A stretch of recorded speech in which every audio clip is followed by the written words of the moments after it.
Season's greetings, my Wayward Witches, and welcome to Day 5 of Bex's hashtag 21 Days Till Yule.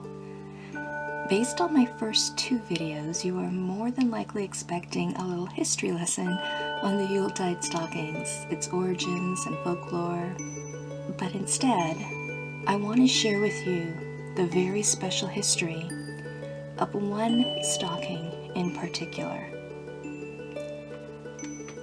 This video is a hallmark video for all those who chose to not just walk sacred space with me, but privately share their personal journey and the struggles they have faced.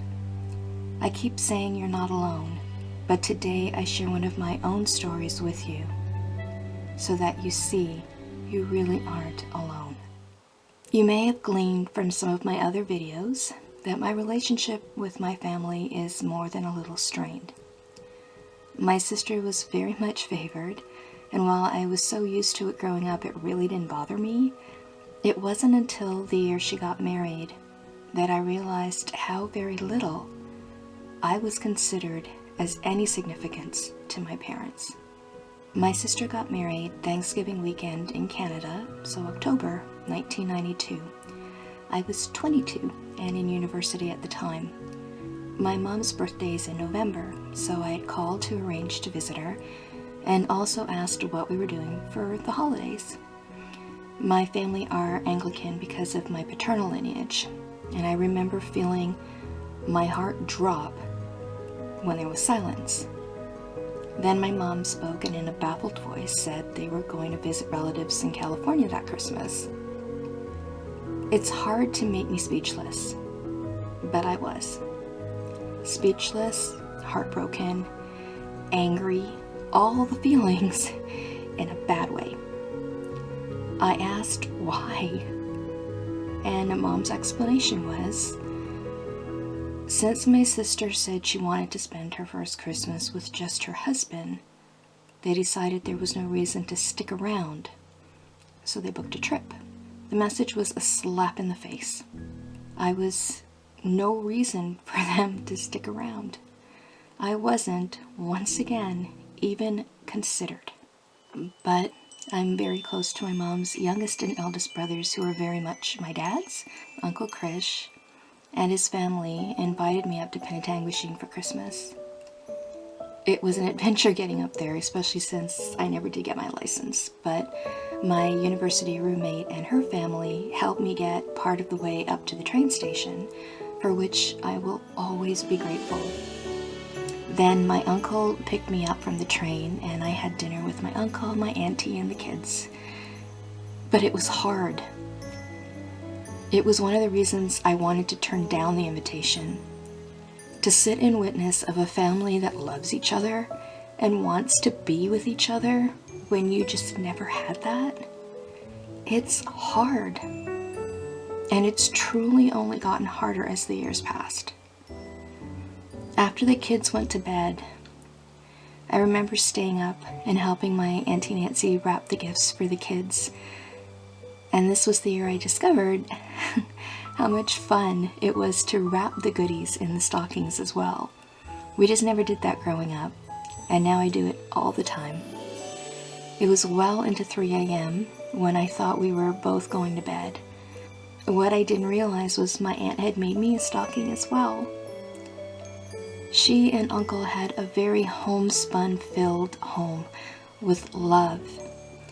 They actually built their home from the roof to the furniture, and I loved that. Auntie Nancy had not just made me my own stocking, but she stayed up a bit later to wrap and fill it with homemade treats. I was a last-minute addition to their festivities, but I can't tell you how much it meant to be handed this amazing gift, this true surprise. It's 28 years later, and I still keep the stocking safely stored away. I can't always use it, because when I'm having a hard family winter season, it's just a reminder of those feelings. But it's also a reminder that there is love coming your way from other sources, and that you are thought of and not alone. This year I lost that amazing Uncle Dad that I speak of in this video. He passed at the beginning of the year from cancer. My own brother-in-law lost his dad on Christmas Day a few years back. So I decided to do this Hallmark video for all those who struggle during the holidays, to let you know, sorry, but I wanted to let you know that I'm holding sacred space for you, and you are not alone. There are also some amazing plant spirit allies who have our backs during trying times, and I thought we could make a little tea together. This is a variation of my favorite winter tea, the Winter Witch Forest Tea. From most of my other videos, this particular recipe may not surprise you, as the botanicals have been part of a number of my baking ritual recipes as well, mainly motherwort. She's pretty much always my foundation for emotional support workings. She is that protective mama bear love that I so desperately needed growing up, and she just sees me and is there for me. She has my back and holds my heart sacred. She grounds me, as does the beautiful grounding chaga. Chaga is an adaptogen, and her power and strength is in helping you regulate or adapt your emotions and stress levels during the holiday season. Earthy and grounding, she's also a favorite in another recipe that I will share in a future video for the best solstice movie night cocoa ever. For more grounding, protection, and energetic cleansing from the inside out, Grandma Cedar lends her support as well. To help keep my mind focused and not overrun with emotions, I've added holy basil and a little wintergreen to uplift my spirits. Because I'm very much a winter baby and always get giddy with joy at the sight of snow, the final touch is some candied snowflakes. I call them winter fake kisses. And because at times like this you need to remember the sweet things in life, I, like beautiful Bex, enjoy sweetening my brews with rock candy. Three's the charm.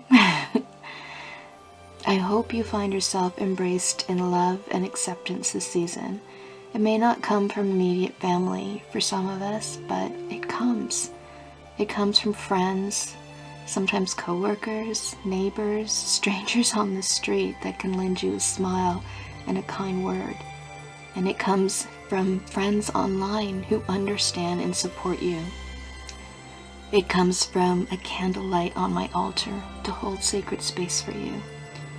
And it comes from one wayward witch to another. The story may help you understand a little bit more when I say, embrace the dark to find the light and live in balance. Much love and support always through this holiday season and into the next year, from me to you. Many blessings.